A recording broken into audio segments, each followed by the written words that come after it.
Hello students.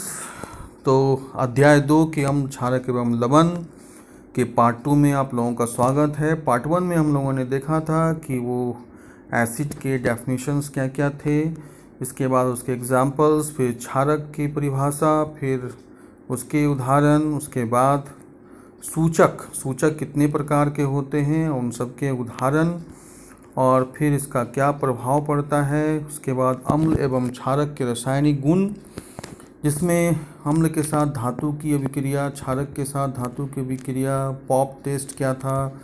फिर हम लोगों ने देखा कि धातु कार्बोनेट और धातु बाइकार्बोनेट की अभिक्रिया का क्या प्रभाव पड़ता है रासायनिक समीकरण के उदाहरण के साथ। उसके बाद चूने का पानी का टेस्ट क्या होता है, फिर अम्ल एवं क्षारक की परस्पर अभिक्रिया, और इसके बाद हमने देखा था कि किस प्रकार से अम्ल और क्षारक मिलकर किस तरह के अम्लीय या क्षारीय लवण का या उदासीन लवण का निर्माण करते हैं। तो आज हम लोग पार्ट 2 में हम लोग डिस्कस करेंगे कि अम्लों के साथ धात्विक ऑक्साइड की अभिक्रिया क्या होती है। तो अगर कोई धात्विक ऑक्साइड, अर्थात अगर धातु के साथ ऑक्साइड लगा हुआ है, जैसे कि यहाँ एक उदाहरण आप लोग देख सकते हैं कॉपर ऑक्साइड, उसके साथ एक उदाहरण हमने लिया है हाइड्रोक्लोरिक अम्ल का, और यह अभिक्रिया करके बनाता है लवण और जल। कॉपर क्लोराइड है और यहाँ प्लस यहाँ पर बना जल। तो इसका अर्थ यह हुआ कि कोई भी धात्विक ऑक्साइड अम्ल के साथ अभिक्रिया करके लवण और जल का निर्माण करता है। यहाँ एक याद रखने के लिए एक इम्पॉर्टेंट बात है कि कॉपर क्लोराइड के बनने से विलयन का रंग नीला हो जाता है, ये याद रखना है। इसके बाद हम धात्विक ऑक्साइड की प्रवृत्ति कह सकते हैं कि क्षारीय होती है, क्योंकि यह अम्ल के साथ क्रिया करके लवण और जल बनाता है। क्योंकि यहाँ देखें कि हम पहले भी देखे थे कि उदासीन अभिक्रिया में कि लवण और जल कब बनता है, जब अम्ल के साथ क्षार की अभिक्रिया होती है, और यहाँ पर भी लवण और जल का निर्माण हो रहा है। इसका अर्थ, और यहाँ एक अम्ल है हाइड्रोक्लोरिक अम्ल, तो यह कॉपर ऑक्साइड क्या हो गया, फिर हम उसे क्या मानेंगे, क्षार मानेंगे।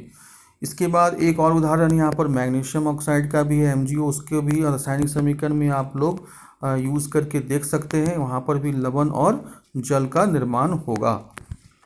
इसके बाद हम अधात्विक ऑक्साइड की क्षारों के साथ अभिक्रिया देखेंगे। तो धात्विक ऑक्साइड का अभिक्रिया अम्ल के साथ हुआ, और क्षार के साथ हम अधात्विक ऑक्साइड, नॉन मेटालिक ऑक्साइड की अभिक्रिया कराएंगे, जिसके लिए उदाहरण में हमने लिया एक कार्बन डाइऑक्साइड को CO2, और क्षार के रूप में हमने लिया CaOH2 कैल्शियम हाइड्रोक्साइड। तो बनता है लवण और जल के रूप में कैल्शियम कार्बोनेट और जल। तो यहाँ पर भी हम कह सकते हैं कि चूंकि कैल्शियम हाइड्रोक्साइड एक क्षार है और यहाँ पर इसके अभिक्रिया से लवण और जल का निर्माण हो रहा है, इसका अर्थ यह हुआ कि CO2 में अम्लीय गुण होते हैं। CO2 की प्रवृत्ति जो है वो अम्लीय होगी, अर्थात अधात्विक ऑक्साइड की प्रवृत्ति अम्लीय होगी।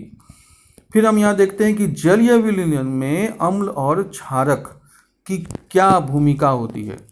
तो किसी भी जल में कोई भी अम्ल हाइड्रोजन आयन प्रदान करता है, और यह हाइड्रोजन आयन हाइड्रोनियम आयन के रूप में रहता है, क्योंकि ये हाइड्रोजन आयन जल के अणु के साथ मिलकर H3O बनाता है।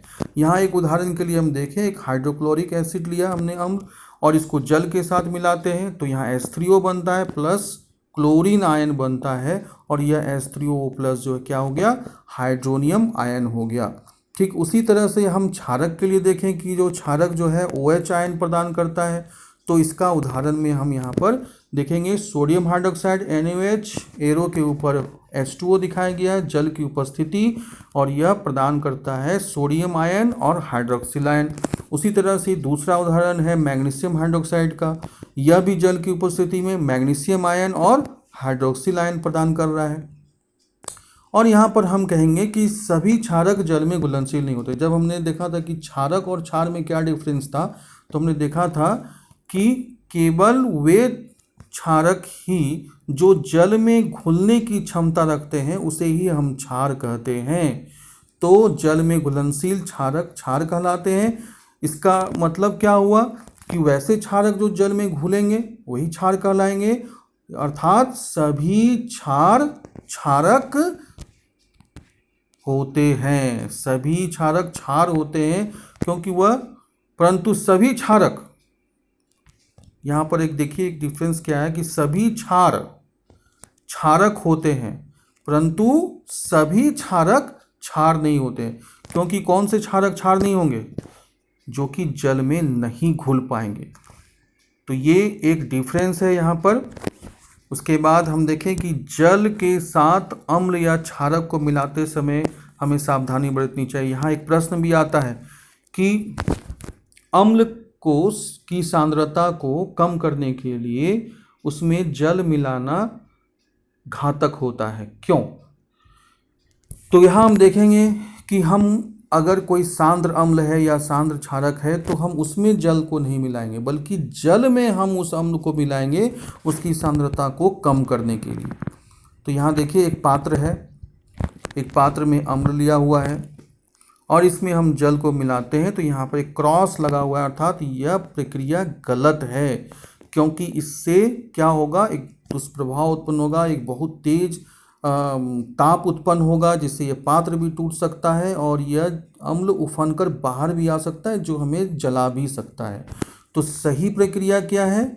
सही प्रक्रिया ये है कि अगर हम किसी सांद्र अम्ल को तनु करेंगे तो हम जल में उस अम्ल को मिलाएंगे, वो भी थोड़ा थोड़ा, और उसे हिलाते रहेंगे, और यह सही प्रक्रिया है। इसमें देखिए राइट टिक किया हुआ है, तो नीचे देखिए लिखा हुआ है बात, इसे आप नोट डाउन कर लीजिए, कॉपी पेन तैयार रखिए आप लोग, और यहाँ जो बात लिखी हुई है उसे आप लोग नोट कीजिए कि सांद्र अम्ल में जल मिलाने पर उत्पन्न हुई ऊष्मा के कारण मिश्रण आस्फलित मतलब बाहर आ सकता है उफन कर, और यह आपको जला सकता है, और अत्यधिक स्थानीय ताप के कारण कांच का पात्र टूट भी सकता है।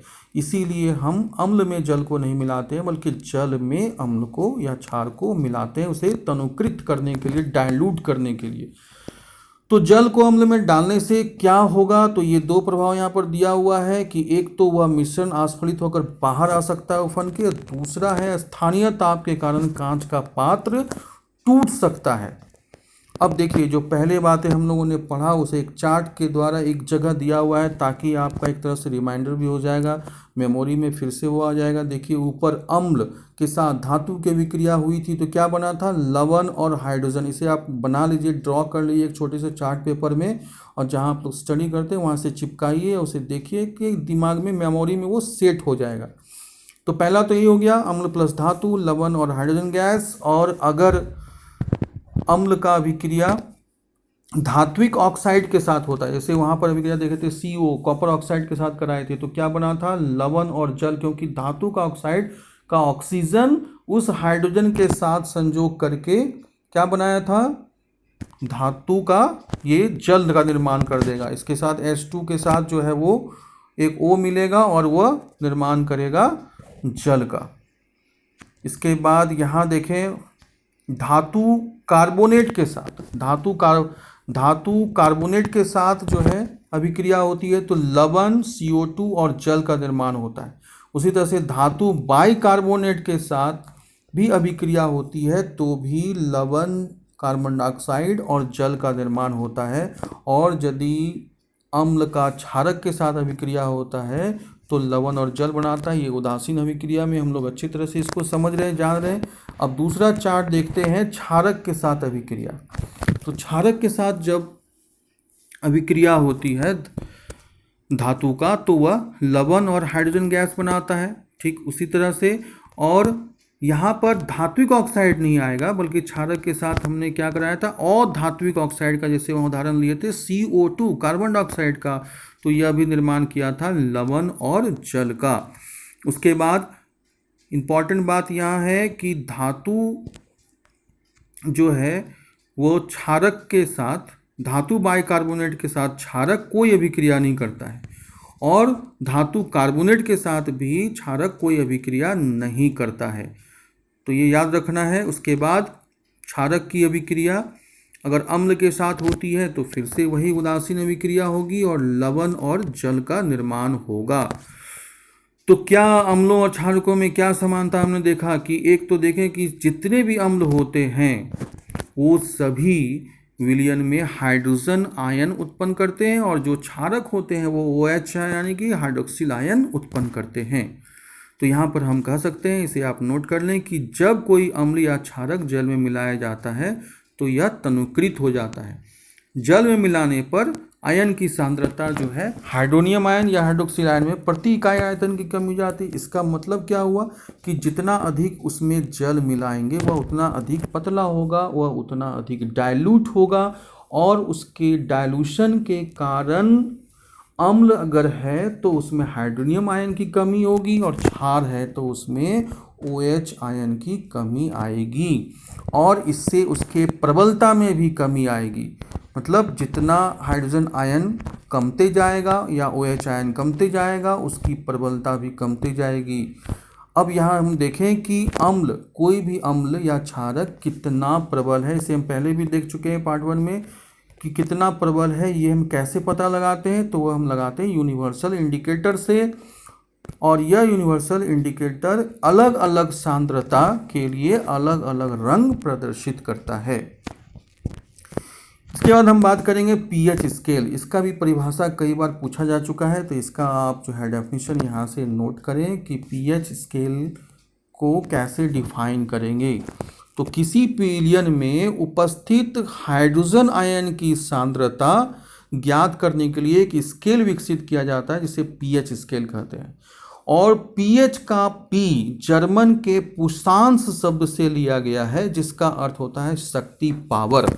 जिसका मतलब क्या हुआ कि अगर pH 7 होगा, स्केल में जो है वो 0 to 14 लेते हैं pH स्केल में, तो अगर वो pH 7 है तो वह विलयन उदासीन होगा। यदि उसका pH 7 से कम है तो वह अम्लीय विलयन होगा और pH यदि 7 से अधिक है तो वह क्षारीय विलयन होगा। तो 0 to 14 यही pH स्केल है। इसे यहाँ देखिए एक उदाहरण के द्वारा हम लोग इसको और अच्छे से समझेंगे। यहाँ पर देखिए इसका हाइड्रोजन आयन की मात्रा कम है, मतलब इसकी अम्लता कम है, तो यहाँ दुर्बल अम्ल आएगा। तो इसके दो उदाहरण लिए गए हैं। एक एसिटिक एसिड है CH3COOH और दूसरा एक कार्बोनिक एसिड है H2CO3। यह दुर्बल अम्ल के उदाहरण हो गए।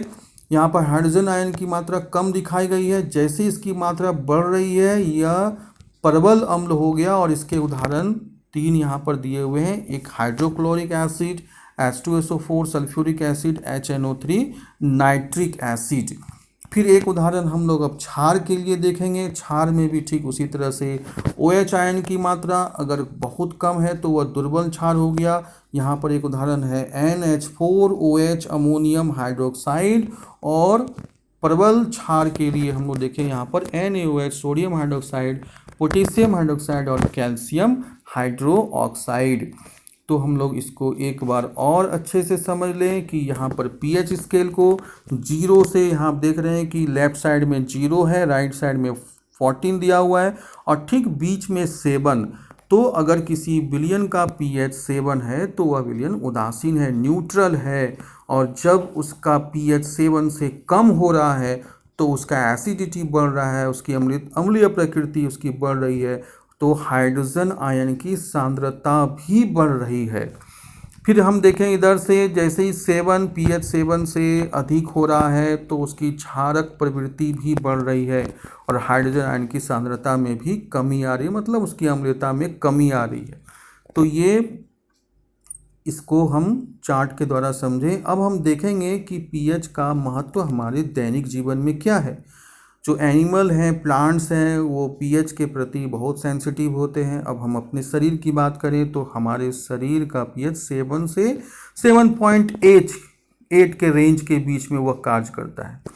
एक क्वेश्चन यहाँ पर आता है, कई बार आ भी चुका है, अम्लीय वर्षा किसे कहते हैं। तो अम्लीय वर्षा एटमॉस्फेयर में जो पॉल्यूटेंट्स होते हैं जैसे सल्फर डाइऑक्साइड, कार्बन डाइऑक्साइड, उसकी मात्रा अत्यधिक हो जाने से पीएच की मात्रा कम हो जाती है। पीएच स्केल में उसका कम आता है वैल्यू। जब 5.6 से भी कम हो जाता है उस वर्षा में तो वैसे वर्षा को हम लोग अम्लीय वर्षा कहते हैं, जिससे वो पेंट, दरवाजे के पेंट या दीवारों के पेंट या संगमरमर की बनी हुई वस्तुएं खराब होती हैं। इसके बाद हम लोग देखें यहाँ पर मिट्टी का पीएच। तो इस अम्लीय वर्षा से खेतों की मिट्टियाँ भी खराब होती है, उसकी अम्लीयता भी बढ़ती है, जिससे फसल खराब होता है। तो किसान उस मिट्टी को सॉइल टेस्ट में भेजते हैं लैब में, और उसके टेस्ट के बाद यह पता चलता है कि उस मिट्टी में अम्लीयता अधिक है या क्षारीय अधिक है। तो वहाँ पर उसके आधार पर ही किसान फर्टिलाइज़र को, खाद का उपयोग करते हैं और उसके अम्लीयता या क्षारीयता को न्यूट्रल करते हैं, उदासीन करते हैं, ताकि मिट्टी की गुणवत्ता को बढ़ाया जा सके। हम अपने उदर की बात करें, हमने जो है एक वीडियो जो न्यूट्रिशन का बनाया था, उसमें हमने बताया था कि हमारे स्टमक में हाइड्रोक्लोरिक एसिड सीक्रेट होते हैं जो कि हार्मफुल जर्म्स को मारते हैं। तो उसी तरह से यहाँ पर भी हाइड्रोक्लोरिक एसिड का एक उदाहरण दिया हुआ है, जो भोजन के पाचन में भी सहायक होता है। और यदि हम लोग का भोजन सही से डाइजेस्ट नहीं होता है तो ऐसी स्थिति को हम लोग क्या बोलते हैं? अपच बोलते हैं, इंडाइजेशन बोलते हैं, जिसके कारण हमारे पेट में दर्द या जलन का अनुभव होता है। तो यह होता है एसिडिटी के कारण। तो इस एसिडिटी को नॉर्मलाइज करने के लिए, कम करने के लिए कोई एंटा एसिड का हम लोग उपयोग करते हैं, जिसका एक उदाहरण है यहाँ पर मिल्क ऑफ मैग्नीशिया। खाने के बाद हमारे मुख में अम्ल का स्राव होता है भोजन के फंसे रहने से, तो इसीलिए हम अपनी दांतों की सफाई करते हैं। तो अगर किसी कारण से हमारे मुख का पीएच 5.5 से भी कम हो तो दांतों का क्षय होने लगता है, मतलब दांत खराब होने लगते हैं। तो इसे ठीक करने के लिए हम क्या करते हैं? मंजन या पेस्ट से दांतों की सफाई करते हैं, जिसमें क्षारीय गुण होता है और वह मुख के पीएच को मेंटेन करता है, मतलब बढ़ाता है, उसकी अम्लता को कम करता है। दांतों का जो ऊपरी परत होता है, बाहरी परत, उसे हम इनेमल कहते हैं, जो शरीर का सबसे कठोर भाग होता है। वैसे तो यह जल में घुलता नहीं, काफ़ी कठोर होता है, लेकिन अगर मुख का पीएच 5.5 से कम होने लगेगा तो यह इनेमल जैसा कठोर भाग भी संक्षारित होने लगता है और हमारे दांत इरोड होने लगते हैं, कमज़ोर होने लगते हैं, पतले होने लगते हैं। तो इसका उपाय यही है कि इसे अच्छे से धोया जाए, इसे साफ किया जाए मंजन या पेस्ट की सहायता से। इसके बाद हम लोग बात करें मधुमक्खी डंक मारती है तो काफ़ी दर्द होता है, हम लोग जानते हैं, क्योंकि उसके डंक में भी एक अम्ल होता है और यह अम्ल का ही प्रभाव होता है, जिसके कारण जलन पैदा होती है। और इसे कम करने के लिए हम लोग कोई क्षार का उपयोग करते हैं, जैसे कि बेकिंग सोडा को अगर वहाँ पर लगाया जाए तो काफ़ी आराम मिलता है, क्योंकि वह उसकी अम्लता को कम करता है। नेटल एक प्रकार का पादप होता है जिसकी पत्तियों पर बारीक बाल होते हैं, जिसके शरीर में चुभ जाने से, स्किन में चुभ जाने से उसके अंदर जो मैथनोइक अम्ल होता है उसके कारण तेज दर्द और जलन का अनुभव होता है। तो इस स्थान पर एक डार्क पौधे की पत्ती को रगड़ा जाए तो यह इसके असर को कम करता है, जिससे आराम मिलता है। तो हम लोग यहाँ देख रहे हैं कि लवणों का पीएच जो है, एक बार देख लें, प्रबल अम्ल, प्रबल क्षारक। तो इसमें क्या बने थे? दोनों ही प्रबल हैं, तो उदासीन लवण बने थे, अर्थात उसका पीएच 7 होगा। और प्रबल अम्ल और दुर्बल क्षारक, स्ट्रॉन्ग एसिड और वीक बेस अगर मिल रहे हैं तो लवण तो मिलेंगे, सॉल्ट तो मिलेंगे, लेकिन वह उसमें एसिडिक गुण होगा, क्योंकि यहाँ पर जो अम्ल है वह स्ट्रॉन्ग है, स्ट्रॉन्ग एसिड है। तो पीएच इसका क्या होगा? 7 से कम होगा। उसी तरह से हम लोग प्रबल क्षारक, दुर्बल अम्ल, मतलब यहाँ पर बेस ही स्ट्रॉन्ग है तो इससे प्राप्त होने वाला लवण में बेसिक गुण होंगे, जिसका पीएच 7 से अधिक होगा। तो स्टूडेंट्स, पार्ट 2 में आज इतना ही। इसको आप लोग अच्छे से लिख लीजिए, तैयार कर लीजिए। फिर हम लोग नेक्स्ट क्लास में पार्ट 3 में देखेंगे कि जो यौगिक जो इम्पोर्टेंट्स हैं आपके सिलेबस में, उसके रासायनिक सूत्र, उसके बनने की विधियाँ, उसके उपयोग, इसको हम लोग नेक्स्ट क्लास में डिस्कस करेंगे।